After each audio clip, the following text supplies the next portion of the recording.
How's it going? Man, looks like, I mean, you're a professional, but looks like you're really taking this fight serious. Of course, every fight's serious, you know what I mean? But for sure, you take your next bout like if it's your last bout, you know, like a world title fight. Because that one's only going to secure your next check anyway. I get in there motivated, get, you know, put myself aligned with Jesus up front from the beginning. You know what I mean? It's a different, this fight means everything to me. This is going to open every door for me. It's going to put me in the position to fight for another world title. The third one for me is the charm. That's the way I see it. So this is the biggest fight of my career right now. This week. Fight week, baby. That's right. Yeah. That's right. You definitely got that eye of the tiger, you know, cliche as it sounds, but yeah, definitely. Yeah. But you mind talking now? I didn't know you still. But you know, a lot of people make praise Teofimo. They think very highly of him. But so how do you beat this kid on Saturday night? Yeah, you beat this kid with the experience. You know, that's one thing I have over him, experience. You beat him with smarts. What Diego already knows. Diego's boxing ability is tremendous. It's crazy, you know. You adjust in there just like a professional would. You go in there, be smart. Don't be reckless. You know what I mean? That I've learned from my previous fights, the good ones, the bad ones. You know, I've learned from all of them. That's what this fight beats them. The experiences that I have. You can't. You know what I mean? You can't teach that. I've been through it. He's new, he's young, he's hungry, yeah. Very confident. Experience, you can't beat that. And experience, Diego will take care of business. You know, obviously you can't give away like a game plan and things of that nature, but what kind, like you're talking on experience, what kind of wrinkles, skill-wise, you know, technical-wise, do you think you have that he hasn't seen before in the ring? Let's start with the corner.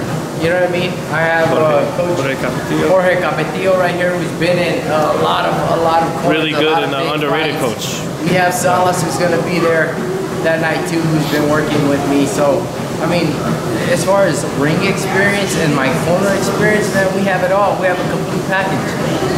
What do those guys have besides youth on them? You know what I mean?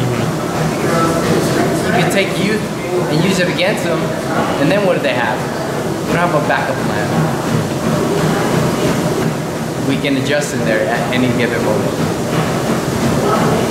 So, have you seen him fight? Have you watched tapes of him? I've seen him in the gym. I've seen him on, you know, his fights.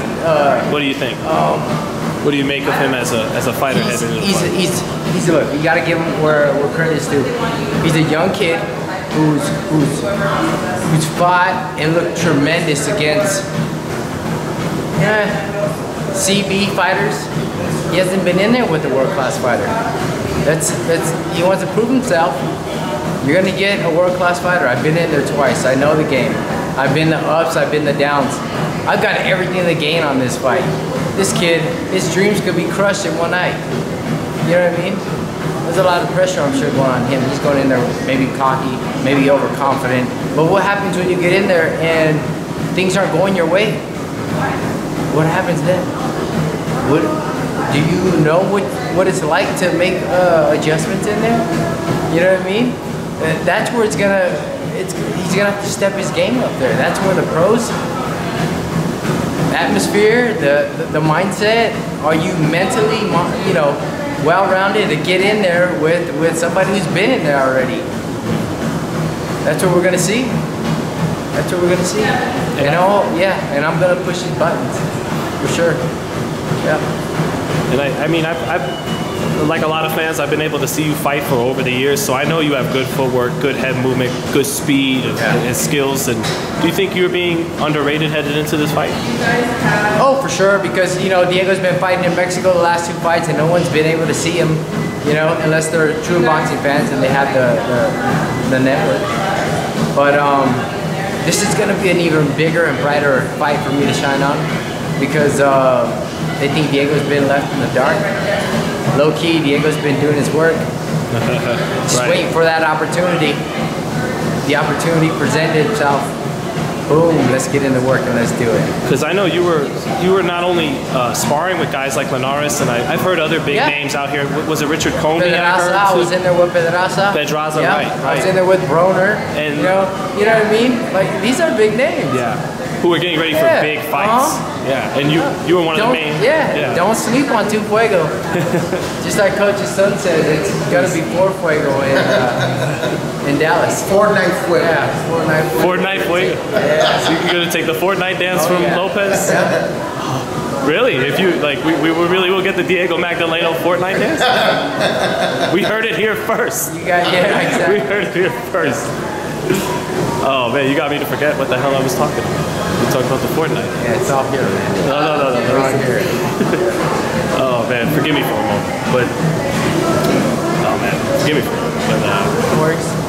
Yeah, no, but you were working with so many guys in Linares and Pedraza and them guys, but the word was you weren't just working with them, but giving as good as you got. Man.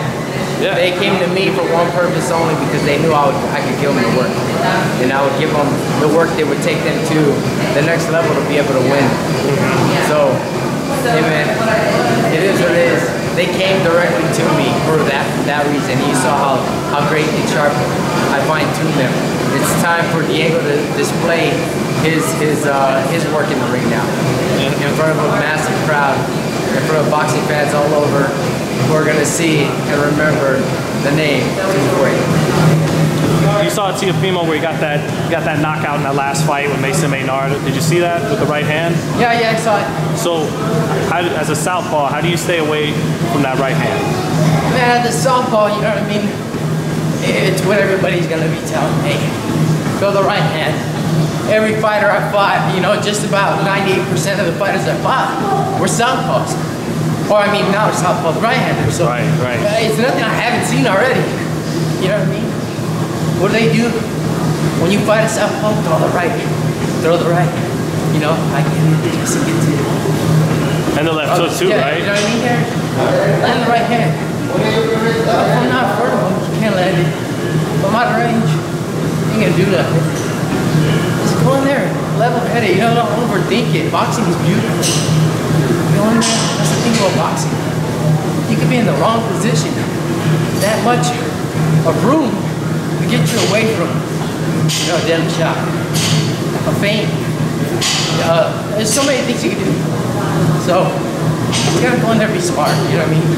Don't try to look for anything. Wait for it, and let it happen. Sounded like a real veteran. Yeah. Well, 33 fights, man. Yeah. Don't overthink it. Go in there. Be sound-minded. I think that's where the experience is coming from, you know what I mean? Your mental works better when it's at ease, when it's relaxed. You're not overworking it for some reason. Stay cool, you would be able to see it all. Good. And lastly, man, what would this mean to you? Everything you've been through, you know, fighting for the world championship twice, and then if you win this fight, you would probably get that shot at the third world title shot. Yeah, I'm sure I will. You know what I mean? Top Rank's been great to me.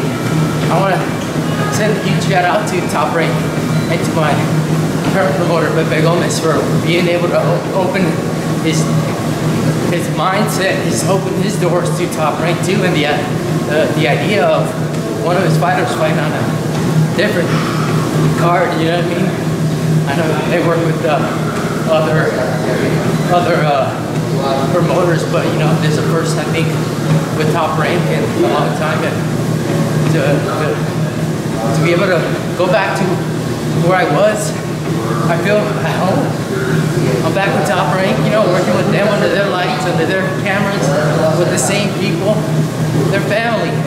They brought me to where I was. They brought my world titles. You know what I mean? They gave me those opportunities. They put me in position. With Top Rank's help, you know, everyone's confusion is Top Rank let me go. No, I was in a troubled mindset after I came back from England because that fight never even happened. I never got started. You know, it was hard for me to even comprehend. And when I came back to the States, you know, I wasn't clear-minded. I had so much going on. I acted on on emotion. You know what I mean? I acted on emotion. It was my world title that I had everything planned for and my sights on forever. I came that close to the first one. You know what I mean? People were like, "Hey, you won that one." A lot of people thought you won that fight. A long time ago. Yeah. I'm like, all right, whatever. Let's get back in there. Let's do it again. Diego don't quit. But I made the choice to let go of Top Rank and try to, go a different route, figure things out on my own. And it's just funny how the things end up revolving right back to where I was. Yeah. Maybe it's a sign. Maybe I'm supposed to be here. Maybe that world title is supposed to be with the right people. Right. Behind the people who they didn't want me to go. You know what I mean? It was my decision. So, hey, I'm back fighting on the States. I'm back in the comfort zone where I was brought up. So, hey man, let's get this show on the road. Let Fuego do his thing. Let him show where he's supposed to be at. He's supposed to be among the top 5. And that's what this fight represents for me. For that top 5 spot, that world title shot, things like that. I'm more motivated than him. Thank you, brother. Appreciate it, man. Good luck Saturday night, man. Appreciate it. Thank you, brother.